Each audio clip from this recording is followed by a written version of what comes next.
자, 이제 26번 보시면 건축상 건축 개념에 대한 설명으로서 옳지 않은 것은 건축물의 주요 구조를 해체하지 않고 같은 대지 안에 다른 위치로 옮기는 것은 이전이다. 이전이 되려면 주요 구조를 해체하지 않고 그대로 같은 대지 두 가지 요소가 필수인데 제대로 되어 있습니다. 위치만 다른 위치 맞고요. 부속 건축이 있는 대지에 새로 주된 건축을 축조하는 것은 신축이다. 부속 건축은 독자적 의미가 없기 때문에 주된 건축을 기준으로 판단하시면 되고 없는 땅에 새로 들어서니까 신축. 3번 기둥을 3개 증설했대요. 기둥을 3개 증설이면 증설이니까 숫자랑 상관없이 무조건 대선이 되는데 여기만으로 끝나는 게 아니고 건축물이 늘어났더라면 대선에도 해당되면서 증축에도 해당되는 경우고 항상 대선은 증축, 개축, 재축이 아닌 걸 전제로 해서 대선이 된다고 했죠. 그래서 이건 대선이다가 틀리고 증축이다 그래야 맞는 겁니다. 중복될 때는 증축, 개축, 재축이 우선하기 때문에 그래서 이게 틀렸고 4번에 건축의 제일에서 멸실된 경우에 연면적기는 정정규모 이하이지만 높이가 정정 법령 범위에서 정규모를 초과했다. 여기까지는 재축이 되는 거예요. 모든 것이 멸실된 사서 모든 것이 정정규모 이하라면 당연히 재축이고 조금 초과하더라도 근데 연면적은 반드시 초과하면 안 되죠. 연면적은 정정규모 이하이지만 동수, 충수, 높이 중에 어느 것 하나만 아니고 저기 여기 높이 하나로 표시되어 있기 때문에 맞는 거예요. 이것도 만약에 2개가 초과됐다 그러면 이거는 신축이 되는 겁니다. 어느 것 하나만, 동수, 충수, 높이 중에 하나, 그 중에 높이 초과니까 여기까지가 재축이 되고 여기에 범위에 속하지 않으면 그게 신축이죠. 5번에 기존줄 전부를 철거, 전부 철거가 당연히 철거고 전부를 철거하고 대지 안의 종전과 동일한 규모 범위를 초과해서 지었기 때문에 신축이 되는 겁니다. 종전규모 이하라면 개축이고 초과했을 때 신축이 되는 거죠. 근데 여기 이제 이 개축이 된 개념이 되는 이 철거 개념에서는 전부 철거는 당연히 철거고 여기는 안 나왔지만 일부 철거까지도 공부할 필요는 있죠. 일부 철거가 되려면 주요 구조 6가지 중에서 3요소인 지붕, 틀, 기둥, 내력벽에다가 넷 중에 3곳 이상이 철거됐을 때 거기까지를 철거로 보잖아. 그 정도도 안 되면 기존줄을 잇는 상태가 되고요. 27번은 다음은 도시지역 비도시에 지정된 지구단위 구역 동읍까지 사람만이 사는 전면적 적용지역을 얘기하죠. 동읍까지 여기에만 적용되는 6가지 규정이 있어요. 이에 해당하지 않는가. 그래서 여기 전면적에만 적용되는 6가지 규정은 성질상 사람이 많은 곳에서 통제할 필요가 있는 규정을 얘기합니다.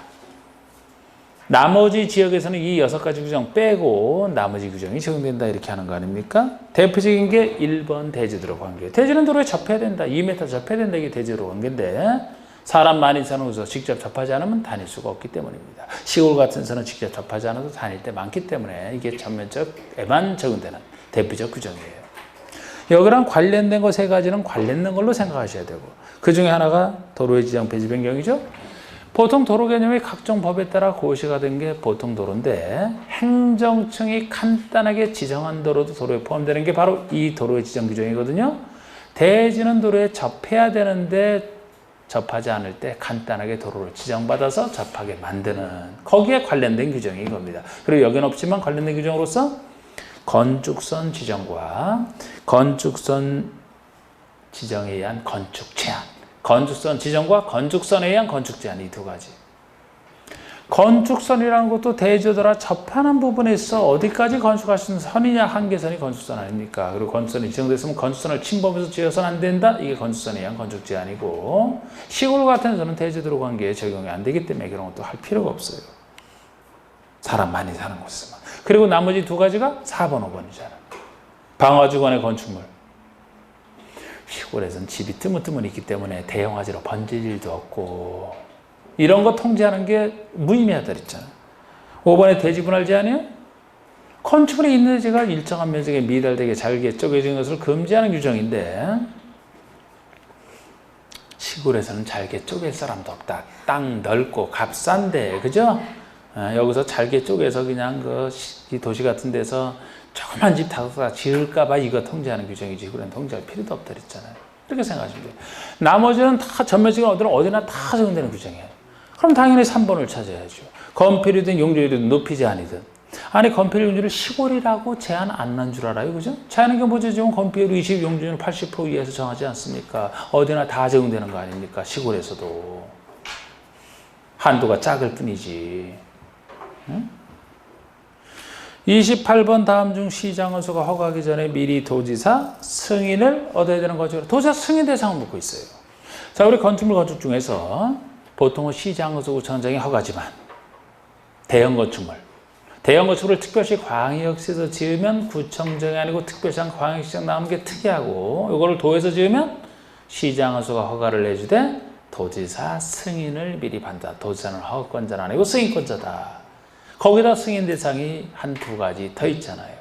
1번이 바로 21층 이상 또는 연면적 10만 이상 공장, 창고는 제외되는 걸로 참 많이 쓰는 것이고, 이것을 도에서 지을 때는 도지사 승인 대상이 되는 겁니다.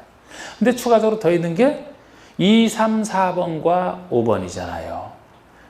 2번은 자연환경보호, 3번 수질보호, 4번은 자연환경 또는 수질보호니까 이 2, 3, 4가 자연환경 또는 수질보호 중에 하나고, 5번은 교육환경이나 주거환경 보호상 필요해서 좀 다른 개념 구별하셔야 되는데, 2, 3, 4번은 청평 같은데 3층 이상 1000 이상을 전제로 한다는 건 똑같아요. 물론 도지사가 지정공간구역은 다 전제되는 건 똑같은데 여기는 조금 커야 3층 이상 1000 이상 정도는 되어야 자연환경이나 수질을 실질적으로 오염시키지, 작은 것은 그런 거 할 필요 없다. 3층 이상 1000 이상인데 2, 3, 4의 3층 이상 이상은 이걸 바꿔낼 수 있는데 이건 다 전제가 되어 있습니다.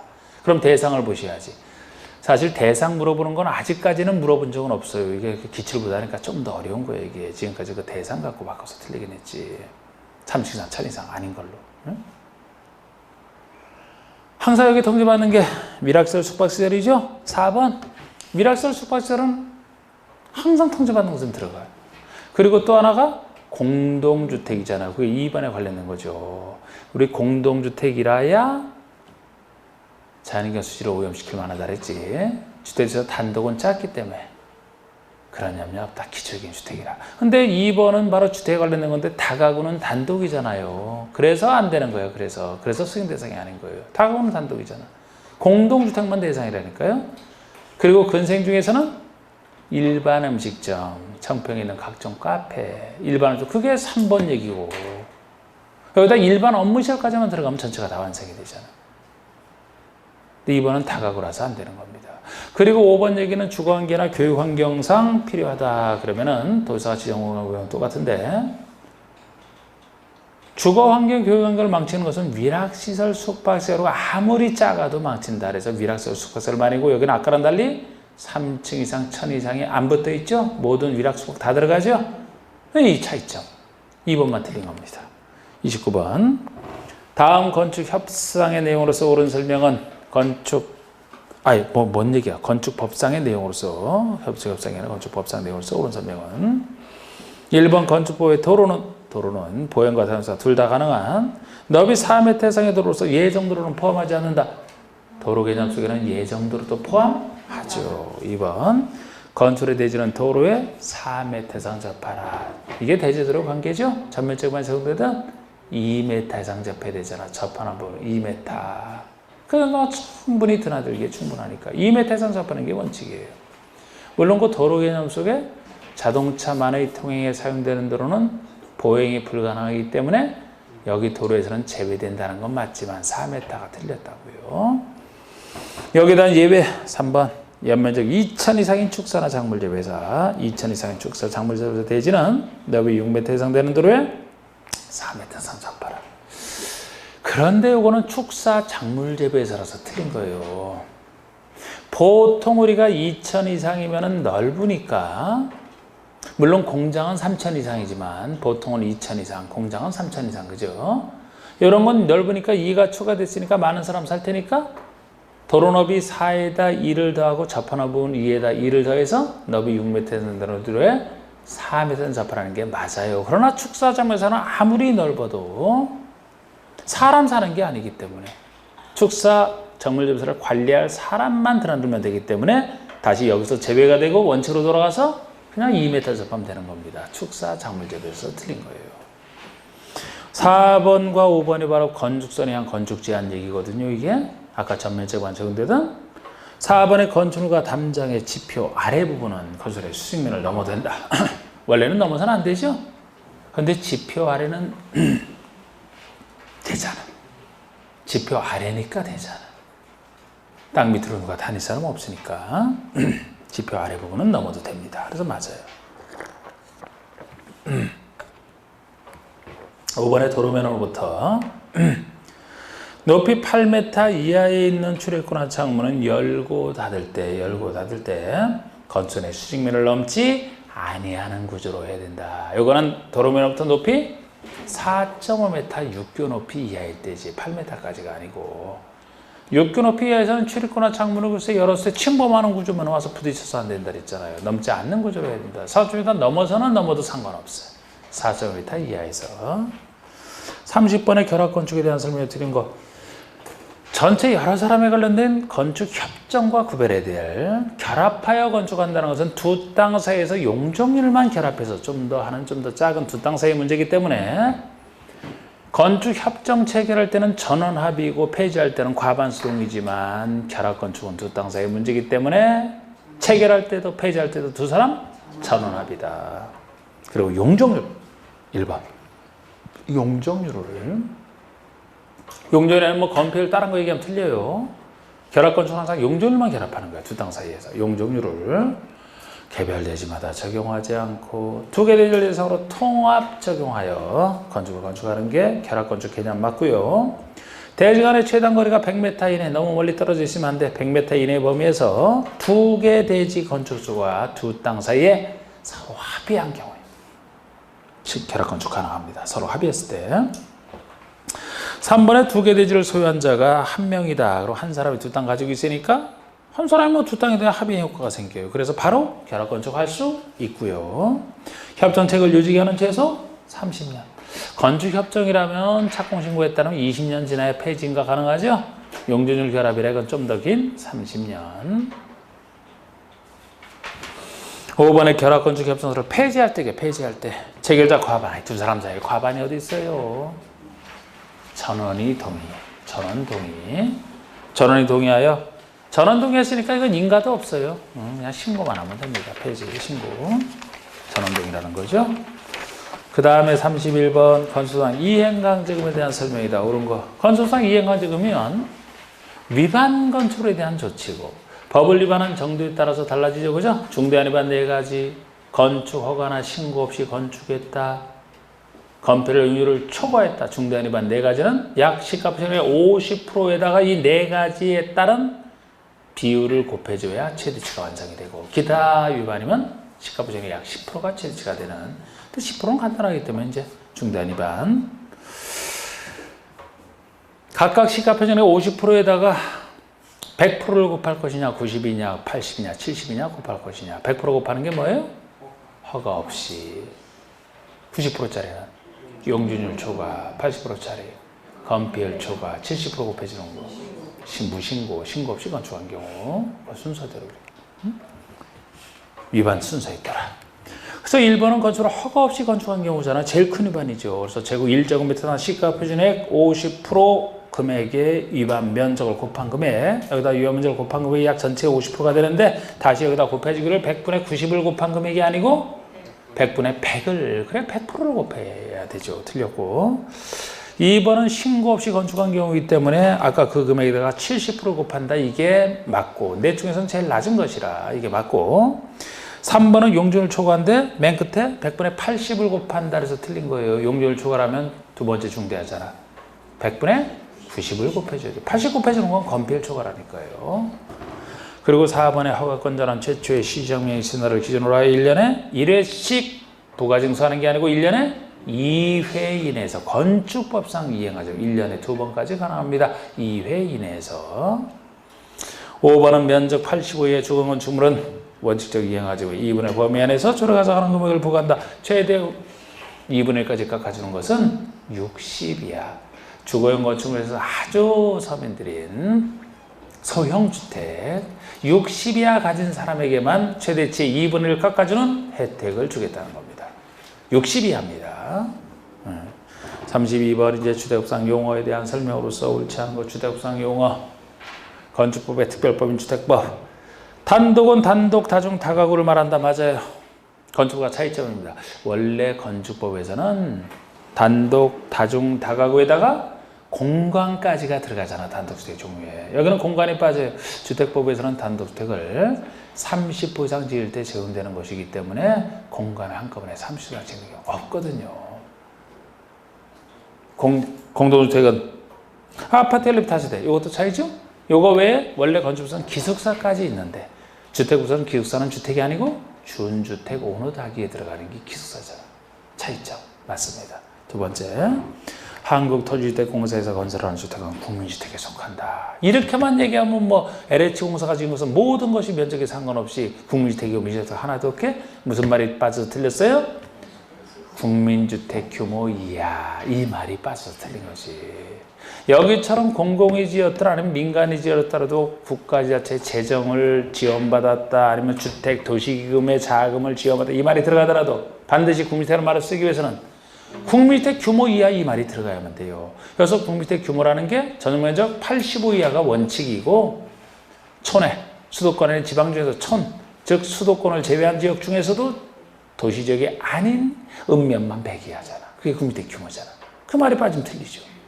그리고 이렇게 국민주택이 아닌 나머지를 다 민영이라고 하죠. 그래서 또 토주택과 LH공사 지었어도 국민주택 규모를 넘어서면 민영이 되는 거 아닙니까? 그래서 이거 틀렸고 3번에 수도권에 소재한 읍면이야. 수도권에 소재한 읍면에서는 국민주택 규모는 1호일세당 85 이하다. 그래서 맞는 겁니다. 이게 100 이하가 되려면 수도권이 아닌 그것도 도시지역이 아닌 읍면이 붙어야 돼요. 여기는 읍면이지만 수도권에 소재하고 있기 때문에 그대로 원칙대로 85 이하가 되는 겁니다. 이것도 정확히 여기까지 아셔야 돼요. 그리고 4번, 5번은 이것도 특이한 건데 맞는 숫자죠. 제가 하나의 단지가 어떤 것으로 분리되어 있을 때 각각 별개의 단지로 보느냐, 뭐 고속도로, 철도로 분리되어 있다, 국도, 일반 지방도로 분리되어 있다. 이런 건 당연히 그 자체가 큰 도로이기 때문에 별개 단지로 봐요. 근데 그렇지 않은 도로 중에서 숫자 이 두 가지만 좀 기억하시면 바꿔내면 여기서 낸다 그랬죠? 일반 도로라면은 적어도 넓은 도로로 분리되어 있어야 폭이 20m 이상의 넓은 도로. 이건 보통인데. 5번에 도시군계획 예정도로가 분리되면서 특이하다 그랬죠? 이게 8m 이상을 넓은 도로 보는 게 특이한 거예요. 이게 일반 도로는 20m 이상인데 도시군계획 예정도로는 폭이 8m 이상인 예정도로로 분리된다. 단지를 각각 별개 단지로 이렇게 특이한데 맞게 되어 있습니다. 33번 보시고 주택조합원의 교체나 신규가입에 대한 설명이다. 옳지 않은 거. 항상 주택조합원이면 내 집 마련을 위한 지역과 직장과 기존에 있는 공동주택을 리모델링을 성질에서 나눠보셔야 되는데 1번 지역과 직장 리모델링 조합은 그 설립인가를 받은 후에는 당해 조합원을 교체하거나 신규로 가입하게 할 수 없다. 리모델링이 들어가서 틀린 거예요. 교체 신규 가입이 설립인가 왜 안 되는 것은 지역과 직장에만 있는 얘기지. 리모델링에는 이런 제한 없습니다. 왜 여기만 있느냐? 이것 자체도 특이한 거예요. 원래 다른 뭐 정비조합만 하더라도 설립인가 왜 조합원지 이전 됐거든요. 투기과일조에서는 투기를 막으려고 안 됐지. 그런데 주택조합에서는 지역과 직장조합은 설립인가 받은 후에 조합원지 이전 안 되는 게 특이한 거라고 이게. 이것 자체가. 공급질서 교란금지에 여기만 걸려서 그렇다 그랬잖아요. 항상 공급질서 교란금지가 주택을 받을 수 있는 증선화주의를 가진 사람이 본인이 가지다 받아야지 시장 안전에 도움이 되지. 다른 사람에게 양도 양수 알선 광고하지 말아라. 그러면 조합원지위 중에서 조합주택, 건설한 조합주택을 받을 수 있는 지위는 지역과 직장 조합원지위밖에 없다 그랬잖아. 리모델링은 건설공급과 관련이 없다 그랬죠? 그래서 그건 지역과 직장에만 이런 통지를 받는 거야. 이렇게 통제받는 게 원칙인데 다시 예외적으로 교체 신고합이 가능한 예외가 존재하고 그게 2번부터가 예외죠. 2번 조합원의 사망. 사망했으면 당연히 상속인에게 가야 되지 않습니까? 아니면 사망과 비슷한 자격 상실이다. 그런 경우에도 예외적으로 교체 신고가 가능합니다. 어쩔 수 없잖아. 3번 조합원이 탈퇴했든 어떻게 됐든 조합원이 20인 미만이 되는 경우에는 20인 이상이 되도록 조합원을 충원할 수 없다니까 맞는 거예요. 없다니까. 이건 충원 사유가 옛날에 있다가 아닌 사유죠. 이것도 지금 지역과 직장을 지금 전제로 하는 건데 지금 이 문제 자체가 지역과 직장만 1번에서 전제로 한다 그랬잖아요. 지역과 직장은 조합원 수 얘기가 따로 있죠. 리모델링 이하 다른 조합은 아예 없고 수 얘기는 기존 소유자가 그냥 되니까. 조합원 수가 새로 조합주택을 건설하면 조합원에게 우선 공급하고 나머지를 일반 공급하는데 조합주택인데 조합원에게 주는 것이 일반에 주는 것보다 더 적다라면 조합주택을 얘기할 수 없다. 그래서 지역과 직장조합의 조합에서는 주택건설 예정 세대수의 몇 프로 이상? 50% 이상은 돼야 되며 그 수가 너무 작아다는 게 동시에 20명 이상을 갖춰야 된다 그랬죠. 출발은 이렇게 해야 되지만 만약에 조합원의 탈퇴 등으로 인해서 조합원 수가 주택건설 예정 세대수의 50% 미만이 됐다 그러면 당연히 충원할 수 있다 그랬어요. 그런데 20인 미만이 됐을 때는 충원 사유가 아니다. 50% 미만이 됐을 때가 충원 사유예요. 구별하는 거 없다니까 이건 맞단 말이에요. 4번에 사업 승인 이후 사업계획 승인 이후에 입자로 상정된 지가 양도증여 판결 등으로 변경이 됐다. 그럼 조합원을 교체하거나 신규로 가입하게 할 수 있다. 사업 승인 이후에는 다시 가능합니다. 공급세 교환금지가 주택 받을 수 있는 자가 조그만 이익 갖고 팔지 말고 좀 참다가 받아라는 얘기라 원래 그 사람들 보호를 위해서 나왔다 생각할 수가 있어요. 그래서 설립인가 받자마자 지휘자는 원칙은 안 되지만 설립인가 받고 사업주가 된 상태에서 사업 승인까지 통과했다면 사업 승인 통과했을 때면 훨씬 더 가격이 올라갔을 때죠. 그때는 넘겨도 된다는 거예요. 단 이때도 이런 얘기가 있다 하더라도 혹시 투기과일 중에서 지위 전매가 제한이 된다.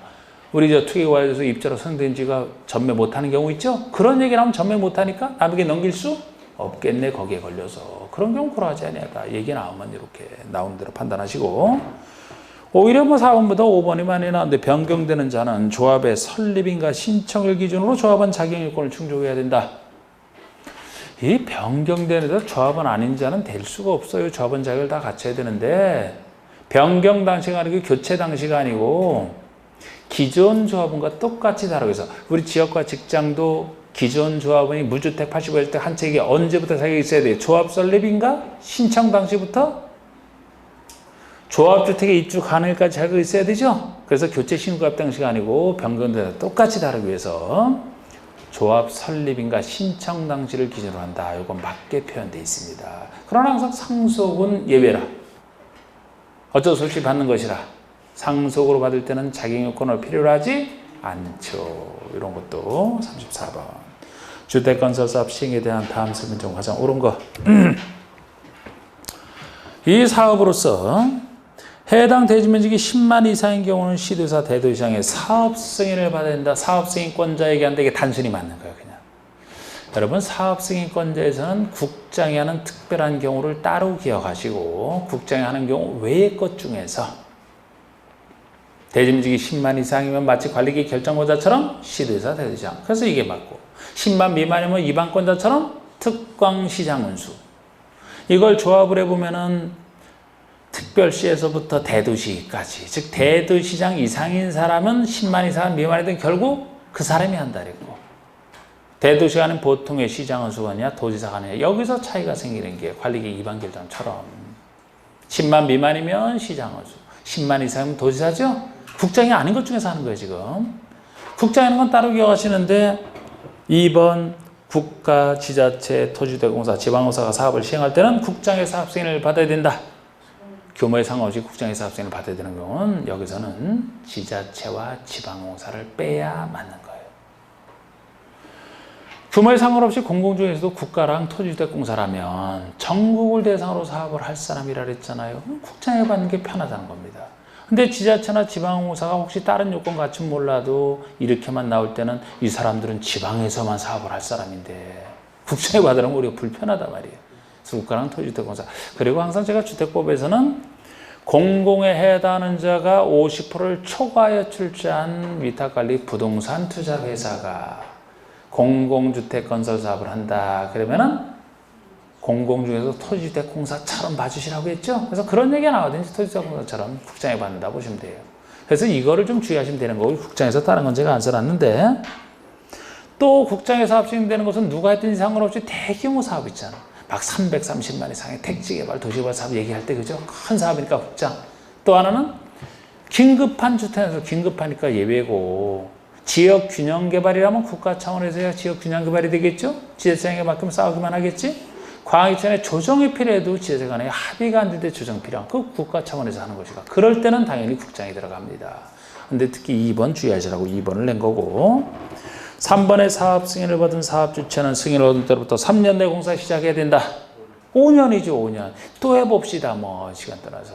자, 우리 건축주택법에서 참 지겹겠지만 대부분 2년, 135 따르기 하죠. 3년짜리가 제일 큰 게 주택건설 제일 크게 하니까 사업 승인 받고 나서 착수하는 게 5년짜리고 1년짜리 3가지, 3년짜리 2가지, 1년짜리 3가지고 빈집, 투기, 신고. 빈집 투기하는 이상한 사람 보면 신고하라. 빈집 투기 신고. 빈집 개념이 1년 이상 비어있을 때 빈집, 투기가 주택수산 투기과열지구 1년마다 재검토하라. 신고, 건축 신고 착수기한이 간단한 건축이라 1년. 3년짜리 2가지는 가설로 상환한다? 가설로, 가짜로 상환한다. 가설 건축물 전체기한이 허가된 신고든 3년. 상환, 주택 상환사채 상환기한이 3년 초과할 수 없다. 그리고 항상 뭐 이렇게 기본 틀 잡으실 때 연장할 때 다 1년이고, 그죠? 그거 아닌 거 다 2년이잖아? 그럼 지금 이건 5년이 돼야 되고요. 4번에 국민주택을 건설하거나 국민주택을 건설하거나 대지를 조성하는 경우에는 민간 사업 주체라도 토지 등을 수용 사용할 수 있다. 이것은 주택법의 수용 사용의 특징이에요. 민간 사업주라서 수용 사용 못 합니다. 다른 법에 한 도중계획 사업 3가지는 공익사업이기 때문에 공공이든 민간이든 시행자가 수용사업을 행사할 수 있지만 주택법만큼은 그런 공익사업이 아니기 때문에 주택부서 수용사업할 때는 따로 별도의 공공요건을 따로 갖춰야 되잖아요. 그래서 다른 사업과 달리 공공만이 가능하지 민간은 못하고요. 공공이라 하더라도 국민주택 건설과 관련해서만 수용사건이 인정이 돼요. 국민주택과 관련된 건 앞에 있는데 민간에서 틀린 겁니다. 주택법상 사업 승인을 얻어 건설한 도시형 생활주택에 감지하는 사업 승인권자가 지정한다. 승인권자가 하나는 것이에요. 여러분, 감리자 지정이면 주택법에서는 대규모 주택이라 행정청인 승인권자가 지정하는 게 원칙이라 그랬죠? 근데 그렇잖아. 예외 중에 공공은 믿어주니까 공공사업체가 할 때랑 도시형 생활주택은 혜택줘야 되기 때문에 승인권자가 지정하지 아니한다. 2가지는 승인권자가 안 합니다. 승인권자 지정 안 하면 뭐 사업주가 지정했다는 얘기가 되는 거죠. 35번. 다음은 주택법상 분양가 상한제 적용 주택에 관련된 설명이다. 틀린 거. 분양가 상한제 적용 주택. 1번. 사업주는 공공택지에서 일반에게 공급하는 공동택은 주택법에서 정하는 기준에 따라 산정되는 분양가 이하로 공급해야 된다. 특별 공급뿐 말고 조합원 공급뿐 말고 일반 공급하는 공동택 중에서도 공공택지에서 짓는 것은 분양가 상한제 적용을 받습니다. 민간 택지라면 예외적으로 받을 뿐이잖아요. 2번이죠.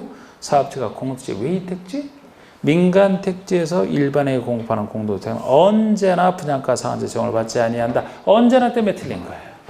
원칙적으로 적용 안 받고 받는 예외 있잖아요. 어디서라면 분양가 상한제 적용 지역에서는.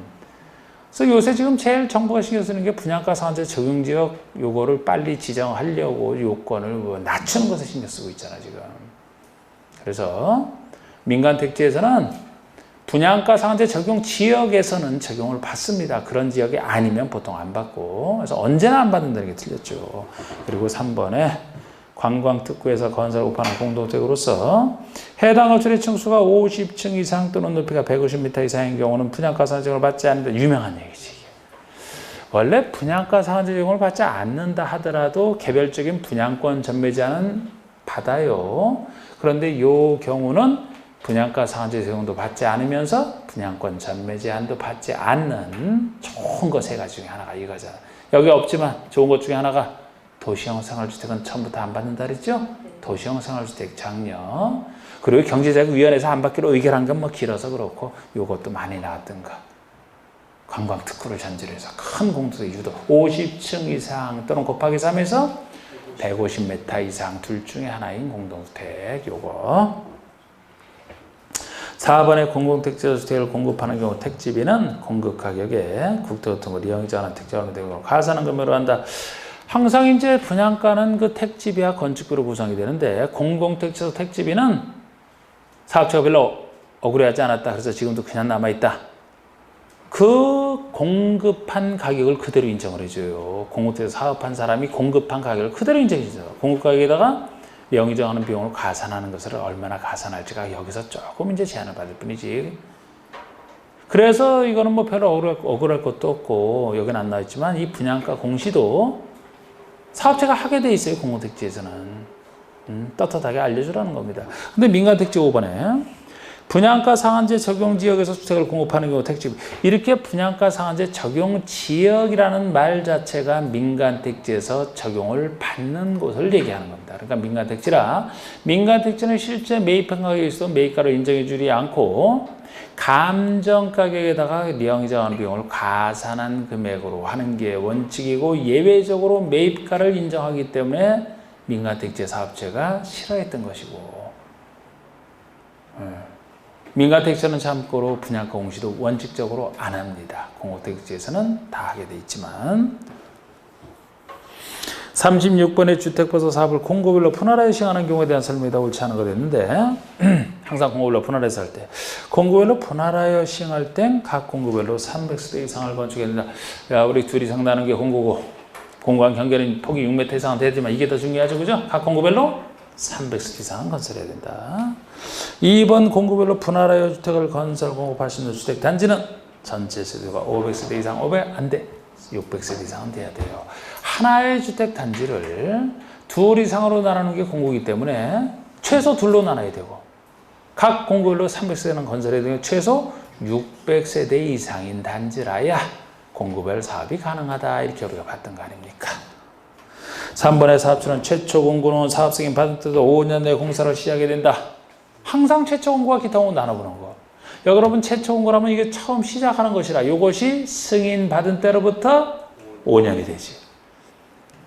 그리고 이때 만약에 처음 시작하는 최초 공고만 시작하기 어렵다면 1년 연장도 착수기한을 해줄 수 있고 이때 착수를 안 하게 되면 사업 승인을 취소할 수 있는 사유도 들어가지. 건축허가 취소해야 된다고 사업 승인처럼 보통에 할 수 있다예요. 이것도 구별해야 돼. 해야 된다는 틀려요. 만약에 기타 공고라면 나중에 하는 것이기 때문에 승인일이 아니죠? 4번 보세요. G3의 경우 최초로 시행하는 공고 왜 공고? 기타 공고잖아. 그러면 승인 받을 하면 틀려요. 최초에 대한 착공 신고일로부터 하기 때문에 135 아닌 2년으로 돌아가는 거예요. 최초 착공률 2년만 아니고 어느 때로부터로 잘 보세요. 2년 내에 시작하라. 그리고 여기 나중에 하는 것이라 연장도 안 되고 안에 따라서 취소할 수 있는 것도 아니다. 차이점. 백오 문제에서 더 잘 정리가 돼 있죠. 5번의 위 3의 경우에도 3의 경우라면 그냥 순수히 최초 공고죠. 착수기한 내 착수를 안 하면 승인을 취소할 수 있다. 맞잖아요. 37번 주택 공급에 대한 설명으로 옳지 않은 거. 등록사업자가 주택에 입주자를 모집할 때는 시장구조 승인. 자, 우리 입주자 모집할 때 얘기해. 사업주체가 입주자를 모집하려면 보통 주택의 입주자라면 시장구조 선생에게 모집해야 되는지 승인. 이게 시장구조 입주자 모집 승인이죠. 그런데 주택이 아니고 만약에 복리시설의 입주자를 모집한다면 복리시설은 주택이 아니라 간단하게 신고로 충분하다. 그런데 이 승인 신고 구별하시되 공공은 믿어주기 때문에 승인신고 다 필요 없다. 민간을 전제로 해서만 승인신고가 필요하다. 공공은 필요 없다. 그래서 1번은 등록사업자니까 민간사업장의 하나를 제가 표시해 놓은 거예요. 공공이라면 아예 승인이 필요 없기 때문에 등록사업자가 할 때는 맞습니다. 시장수의 승인 맞아요. 2번은 한국토지주택공사가 사업주체로서 입주자를 모집하라는 경우에 시장수의 승인을 받지 아니한다니까 맞는 거. 왜? 공공이잖아요. 공공은 승인신고 다 필요 없다니까. 아니한다니까 맞고 3번에 민간사업주가 복리시설의 입주자를 모집하라는 경우에 시장수구청장의 승인을 받아야 된다. 복리시설의 입주자 모집할 때는 승인이 아니고 신고. 틀렸고 4번에 지방공사가 총 지분의 50%를 초과해 출자한 부동산 투자회사 이렇게 공공의 50%를 초과해 출자했다면 공모처럼 봐주시라고 했죠? 그러니까 입주자 모집할 때 시장에서 승인을 받지 아니한다니까 역시 맞는 거야. 공고 보셔야 되니까. 그리고 5번의 사업자는 국가유공자나 장애인에게는 입주자 모집 조건 등을 달리 정하여 별도로 공급할 수 이게 특별공급 얘기예요. 이게 특별공급할 수 있는 경우라고. 여러분들이 보통 생각하는 공급은 일반 공급분을 주로 생각하시잖아요. 이게 특별공급에 대한 공급입니다. 38번 주택법상 토지임대부 분양주택 반값 아파트 값만 내고 들어가는 토지에 대해서는 아직 분양 못 받고 임대료 내다가 나중에 임대체가 끝나면 그때 받는. 그래서 반값 아파트이기 때문에 이거는 임차인보고가 아직 필요한 거예요. 서민들이 위한 것이라 1번에 토지 임대부 분양주택에 대한 토지에 대한 임대체가는 40년. 아이고 죽을 사자에서 했던 거 참 긴 40년. 이때도 주택 소유자의 75% 이상이 계약갱신을 청구한다면 40년 범위 내에서 갱신할 수 있다. 주택법 뒷부분에 하는 거 75 동의하는데 아이고 40년만 기억해도 훌륭한 거지 뭐 그냥. 2번 주택을 공급받은 자가 토지소유자 임대차 계약을 체결했다. 그러면 해당 주택의 구분설권을 목적으로 그 토지에 지상권이 설정된 효과가 생긴다. 이게 임차인보를 한 대표 규정이에요. 임차인이 임대차 계약만 채권 계약을 체결했을 뿐인데 지상권이 설정된 효과가 생기잖아요. 그럼 토지 소유자가 함부로 이거 팔고 그래도 소용없죠, 그죠? 지상권이 설정되어 있기 때문에 이런 효과, 임차인보라는 규정입니다, 이게. 그리고 3, 4번이 오히려 여기서 이렇게 처음 날 때 이렇게 더 중요하다. 임대료가 너무 비싸면 사실상 그 사람이 못 산단 말이에요.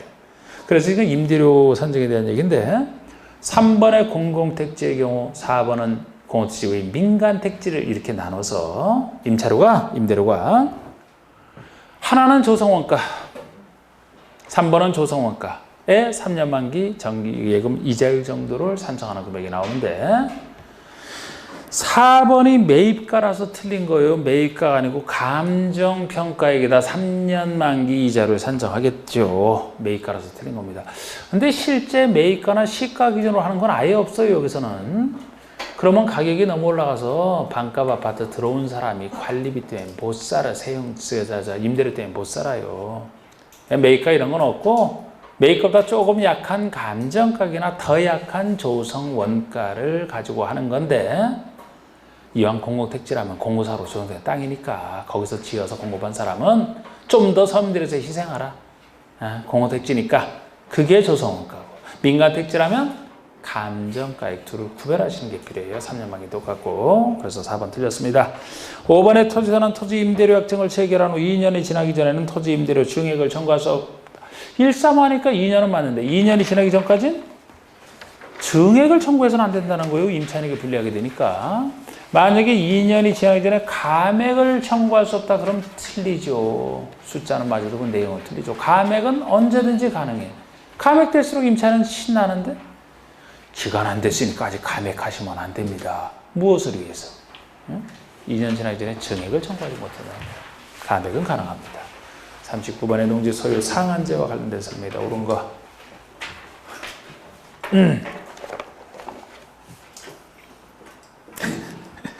이거 최근 질문들이다. 하여튼 엉뚱한 질문들 나와 아주. 어떤 분이 질문하기를. 혹시 여기서 누가 쓴 건 아니겠죠? 농지법에서 그래서 한 문제는 반드시 정답 5번 지문이 나오니까 그렇게 얘기를 들었는데 저한테 어떻게 생각하시느냐고. 완전히 터무니없는 얘기라고. 누가 그런 얘기를 해요? 누가 도대체. 공부한 대로 찍더라도 공부한 대로 감대로 찍는 게 최고지. 몇 번에 어디서 거기다 또 무슨 5번이 또 한 문제 반드시 나와. 아니 그걸 난 연구한 사람도 그렇고 그걸 다 또 다른 사람이 알려주는 사람도 참 이상한 사람인 것 같아. 그걸 또 믿어갖고 또 저한테 질문하는 것도 난 좀 그것도 그렇고. 네? 그런데 그거 참 터무니없다 얘기했는데 하필 내가 이거 그 얘기 하면서 보니까 나도 어떻게 5번을 둘 다 해놨으니까 할 말은 아닌데 전혀 그렇게 하면 안 돼요. 그래서 찍더라도 공부 열심히 했으면 그 느낌대로 찍는 거예요. 그래 단순히 찍는 것보다 확률 더 올라가. 그래서 시험 보러 갈 때 몇 번 찍으세요. 물어보는 사람이 전 답도 안 해 그런 거. 무슨 몇 번 제가 무당입니까? 무당도 아무리 신기가 충만하고 똘똘 뭉친 사람도 그거 몰라. 그거. 무당이 그렇게 잘하면 본인이 와서 시험 보라지. 예? 무당도 아닌데 우리가 어떻게 합니까? 최대한 찍을 때도 글쎄 정답 아닌 거 갈라내고 확률을 높인 상태에서 공부 열심히 한 사람이 있으면 그 모르는 것도 느낌이 있어요. 그게 제일 나아. 그냥 느낌대로 가는 게. 그 느낌 해려고 오래 고생하지 말고 오래 고민하지 말고 순간적으로. 예? 마음에 끌리는데 찍는 게 나아. 1번에. 근데 마음에 끌리는 것도 오래 생각하면 오히려 그거 이상해져요. 그거. 1번. 하여튼 상속받은 자는. 자, 농지 소유상하는 농사 안 짓는 사람을 전제로 한다 그랬죠? 네. 그럼 지금 여기서 상속받은 자랑 일만 이름 틀리죠? 상속받은 자라면 경영하는 사람도 포함될 거 아닙니까? 이농이나 주말체험농은 자체로 농사 안 짓는 게 전제되어 있지만 이건 안 해줘서 상속받은 자로서 경영을 하지 아니하는 자 이 말이 들어가야 되지. 경영을 하지 아니하는 자 이 말이 들어가야만 일만 이내 것 하나가 맞는 겁니다. 이때 초과적은 처분홍보가 생기고요. 2번은 이농인데 이농도 일만은 똑같은데 이건 전제 조건이 틀렸죠? 이농으로서 예외적 소를 인정받으려면 8년 이상 경영 후 이농해야만 경영에도 소유할 수 있기 때문에 그 전제가 틀렸고 1만은 맞습니다만 3번의 상속농지나 주말체험용 영농농지는 농어촌에서 위탁하여 임대 사용되는 경우에는 그 소유상한을 초과할지라도 그 기간에는 계속 소유할 수 있다.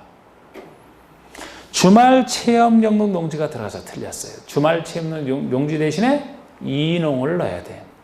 그러니까 상속이나 이농처럼 이농 두 가지 경우에는 원래 초과분이 있으면 그거 팔아야 됩니다. 팔아야 되는데 한국농어촌에서 위탁하여 임대 사용대를 놓는다면 그 기간 동안에는 쓸 수 있단 말이야. 처분 없이 소유상을 초과하더라도 계속 가지고 있을 수 있어요. 아니 취미영농은 나중에 임대 사용돼서 말씀드리잖아. 주말 체험농으로 취득했다면 본인이 취미영농을 해야 되기 때문에 남에게 못 빌려준다 그랬죠? 그러니까 농어촌공사를 이용해서 이렇게 할 수 남에게 빌려주는 것 자체를 못하는 게 취미영농이에요. 본인이 해야 되기 때문에. 그래서 이용할 수가 없는 겁니다. 4번은 주말 체험농을 하고자 하는 자는 각 세대 원당 1000 미만의 것에 하나의 농지를 소유할 수 있다. 각 세대 원당 원을 빼야지.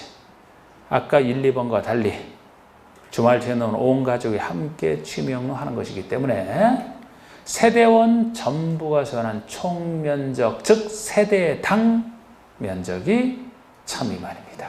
각 세대원당 하면 한 사람당 아니에요. 5번에 소유상한을 초과하여 소유한 것이 판명이 됐어요. 그때로부터 1년 내에 초과 소유물을 처분해야 되면 이렇게 초과 소유분만 처분 의무가 생겨요. 전체가 아니고 초과 소유분만. 그리고 처분 의무가 생기면 1년 내에 팔아야 되죠. 그러니까 다 맞는 얘기야 지금. 미처분 시 시장에서 6월 내에 처분할 것을 명할 수 있다. 처분 의무 기간 1년 동안에 안 팔면은 다시 처분 명령 내리는 것은 6월 내에 팔 것을 명하는 게 처분 명령이고 이때 또 위반했다 응하지 않았다 명령 내렸는데 안 따랐다. 그럼 매수 청구도 있지만 이행강제금 부과도 여기 한 효과로서 나오죠? 맞습니다. 그래서 참고로 여기 이행강제금은 농지가에게 20%를 1년에 한 번씩 농지가 20% 1년에 한 번씩 하는 게 여기 이행강제금이잖아. 농지가액의 20% 1년에 1회씩 40번. 다음 농지부상 농업진흥지역 지정에 대한 기술이다. 틀린 것은 농사 잘 지을 농업진흥지역은 시도의사가 미리 소유자에게 개별 통지하고 주민의 의견을 청취하여 농장에 승인을 얻어야 한다. 시도의사가 지정한 지 농장 아닙니다. 농장의 승인을 받아 시도의사가 지정하는 거예요. 2번 농업진흥지역은 농업진흥구역과 보호구로 구분하여 지정할 수 있다. 농업진흥지역 속에 두 가지 구역. 핵심 농지인 농업진흥구역과 진흥구역을 보호할 보호구역 둘로 나눠져 있어요. 그래서 진흥구역은 농지 집단 하나만 남은 진흥구역이기 때문에 보호구역 뜻을 한번 보실 거예요. 3번 농업보호구역은 무엇을 보호할 것이냐 생각하시면 돼요. 농업진흥구역의 용수원 확보, 수질 보존 등 농업환경을 보호하기 위해서 농업진흥구역의 농업환경을 보호하기 위해서 지정하는 것이 보호구역 뜻이 되는 것이고 4번의 주상공이나 특별시 녹지지역에는 농업진흥지역을 지정할 수 없다. 주상공은 개발할 땅인데 이곳에 농지가 있다. 무슨 농사짓게 만들면 안 되지. 그리고 녹지에서는 특별시 녹지가 특별히 빠진다 그랬죠? 그래서 주상공과 특별시 녹지는 지정할 수 없는 땅이고 나머지 녹지와 관농자가 지정할 수 있는 땅이 되는 맞고 5번에 농업진흥구역에서는 태양에너지 발전 설비로서 부지 면적이 1만 제곱미터 미만인 것에 설치가 허용된다. 농업 보호구역에서 허용되지 진흥구역에서 허용 안 돼요. 농업진흥구역은 주로 농사를 잘 져야 돼. 그래서 물론 예외적으로 개발행위 되는 것이 농업인의 생업 또는 공익 정도만 간단하게 될 뿐이지 대부분 안 되거든요. 근데 보호구역은 진흥구역보다 조금 낫잖아. 저수 주변 이런 곳이니까. 그래서 예를 들어 주말 농원 사업이나 관광 농업 사업이나 첨예만의 뭐 단독주택 이런 것도 가능합니다. 보호구역에서는. 그런데 최근에 들어간 거 태양에너지 발전소비 1만 미만은 진흥구역에서는 말이 안 되죠. 진흥구역에서는 농사를 주로 전문적으로 져야 된다니까. 태양에너지 발전소를 비하면 그 농사 못 짓잖아 거기다가. 보호구역에서 허용될 뿐이에요. 각종 농원 사업이나 이런 거 진흥구역에서는 안 돼. 네? 보호구역에서 허용되는 것 중에 들어갑니다. 그래서 이제 그 차이점 정도로 이렇게 했고, 자 이제 뭐 제가 해드릴 건 여러분에게 다 해드렸는데, 어떻게 가서 시험을 봐서 합격할 것이냐? 잘 정리해서 시험 잘 보면 되는데, 응? 잘 정리하는 게 어떻게 정리하는 거냐? 이미 말씀드렸어요. 이론은 MP3 가지고 문제는 배고 문제로 그거만 몇 번 그냥 해요. 새로운 거 절대 안 하고 기존에 했던 것도 다시 할 필요도 없어요. 이런 거 뭐 빨리 보려면 줄여야 되고. 저는 사실 시험 직전에도 막 학원 강의 있고 이런 거 자체도 저는 싫어요. 그래서 저 같은 경우는 이제 뭐 거의 강의 끝났는데 아예 목요일날 한 거 하나 남았지만 그것도 좀 늦는다고 생각을 해요. 본인이 아무리 하고 들어도 본인이 자꾸 반복하지 않으면 소용이 없거든 이게. 그래서 잘 정리한다는 게 시험 직전에 가까울수록 자꾸 본인이 빠른 속도로 돌려야 돼요. 지금 모르는 건 모르는 거야. 새로 할 필요도 없어. 한 것 중에서 기억을 얼마나 되살리냐가 문제거든요. 그래서 이게 까먹어요. 잘 까먹어도 지금 막 해놓고 까먹고 그래도 적어도 시험 보기 아무리 안 돼도 이틀 아니면 하루 동안에 시험 보기 직전 금요일 또는 목금 동안에 전체를 돌려야 돼. 목금 동안에 전체를 돌려요. 나는 경력이 더 없어서 진짜 뭐 나는 내가 사람인지 모르겠다 싶어도 하루 동안은 돌려야 돼. 그러면 다 기억나 그거는. 그건 절대 기억이 안 날 수가 없어요. 그런데 그거 하려면 세밀하게 봐서 그게 되겠냐고요. 빨리 훑어봐야지. 특히 하루 동안에 전체를 본다면 뭐를 기억하냐면 아니 여기서 예를 들어 뭐 용도 지역의 뜻을 공부할 거예요. 그때 가서 용도 지역 틈 나무에서 딱 보고 이건 아는 거다 하고 지나면서 거기서도 이제 다른 헷갈리기 쉬운 그런 숫자 같은 거 이제 딱딱딱딱 그림 찍는 거지. 그러면 하루 동안에도 우리 6과목 남아요. 그렇게 하면. 제가 안 해보고 하는 게 아니라 저는 해보고 하는 얘기니까. 요령이라니까 그게. 내가 이 숫자 다른 내용은 다 아는데 숫자 기억 안 나는 게 있다 이런 거. 특히 기억 안 나는 거 있잖아. 이런 걸 그때 하는 거라고. 그때 전체로 훑어가면서. 그러면 절대 기억이 나 그 다음날. 응? 시험 전에 잠이 안 와요? MP3 그냥 꽂고 있어봐 그러면. 저절로 잠 올 테니까. 도움도 되고. 응? 그래서 그 마지막에 그렇게 하기 위해서는 평상시 자꾸 돌려야 되기 때문에 저는 사실 제 수험생 기준에서 제가 해봤을 때 이렇게 생각하면은 적어도 2주, 3주 이렇게 혼자 공부할 시간이 남는 게 어려죠. 그래서 저는 뒤에 가서 뭐 이렇게 해달라는 거 있어도 저는 오히려 안 하겠다. 그냥 그 시간에 빠른 속도로 자기만에 맞게 저거 잘 모르는 거 이런 거 기억하는 게 더 낫단 말이에요. 이게. 그래서 공부 그런 식으로 마지막 적에 잘 하셔야 돼요. 새로운 거 하는 거 절대 아니에요. 그냥 적어도 자꾸 가면서 내가 몇 번씩 보라 그랬잖아. 보다 보면 이게 또 기억이 나요. 그래서 특히 진짜 하루 이틀 전에는 딱 이렇게 하고 그래야 자신감이 붙고 시험장에 가서는 차분하게 봐야 된다. 차분하게. 흥분하면 안 돼. 흥분하면. 근데 흥분하기 쉬워요.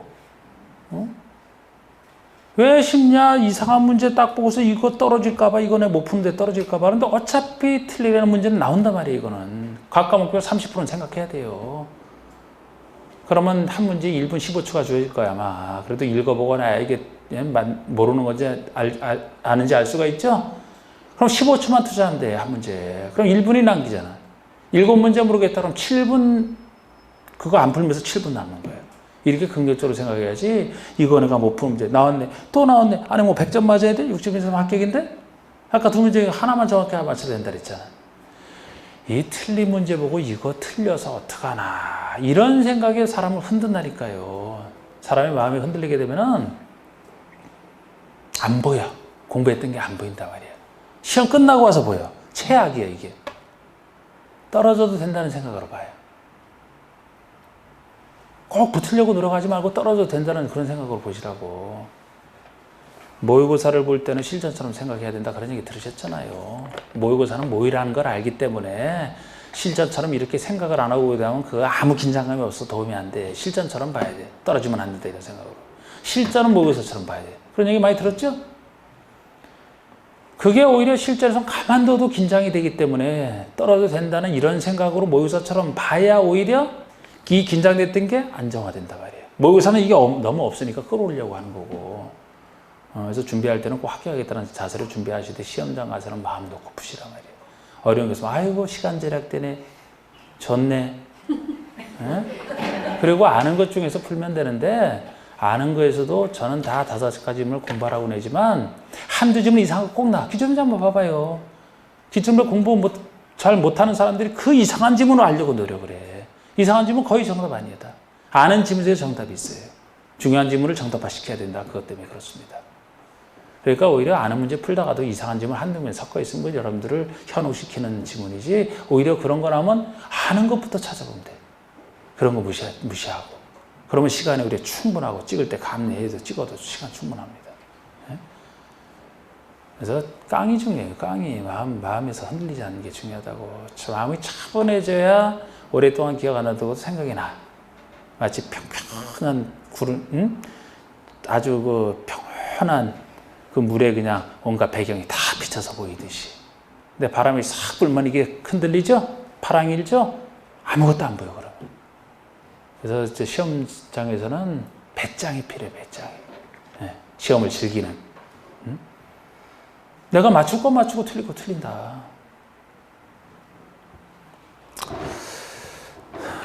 그게 중요합니다. 마지막까지 잘 해서 하여튼 직전에 안 보면 안 돼. 직전에 보면 또 자신감이 생겼다 그러면 또 마음도 차분하게 돼요. 그 2가지만 준비할 때랑 시험 볼 때랑 지켜서 하게 되면 지금 여기도 갈수록 분들이 안 나오시는데 지금 여기 나오시는 분들은 좀 점수 잘 나오죠, 그죠? 오히려 공부를 더 해야 될 분들이 지금 안 나오고 있는 것 같은데. 네. 열심히 하시고 이렇게 빠지지 않고 열심히 하셨으면 이게 되는 시험이란 말이에요. 이게 되는 시험. 열심히 했는데 이게 막 떨어질 시험이 아니잖아. 아니라니까 60 이상인데. 또 벌써 긴장하려네. 긴장하지 말고 있어. 마음을 잘 다스리니까 떨어지면 되는 생각으로. 네. 자, 그래서 여러분들 하여튼 고생 많이 하셨고 잘 그렇게 하셔가지고 여러분들 다 합격하시기를 바라겠습니다. 마치겠습니다. 감사합니다.